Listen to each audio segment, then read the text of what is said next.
গীতা এলএলবিতে গীতা এবং স্বস্তিকের সন্তান সম্পূর্ণ জানতে হলে ভিডিওতে একটি লাইক করে দেখতে থাকো। স্টার জলসার এক জনপ্রিয় ধারাবাহিকের নাম হচ্ছে গীতা এলএলবি। প্রতি সপ্তাহেই টিআরপিতে প্রথম এদিকে স্থান করে গীতা এলএলবি ধারাবাহিকটি। ধারাবাহিকের গল্পে চমকের শেষ নেই, নতুন নতুন সব কাহিনী।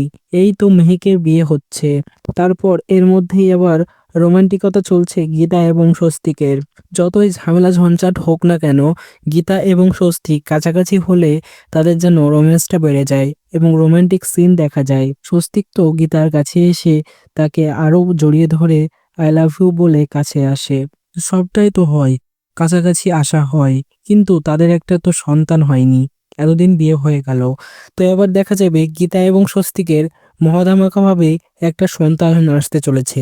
সেই সন্তানকে দেখানোর পর টিআরপি আরো বেড়ে যাবে। গীতা এবং স্বস্তিকের সেই সন্তান দেখার জন্য তোমরা কতটা এক্সাইটেড দাও অবশ্যই কমেন্টসে জানিয়ে এখনই সাবস্ক্রাইব করে নাও আমাদের ইউটিউব চ্যানেল। ধন্যবাদ।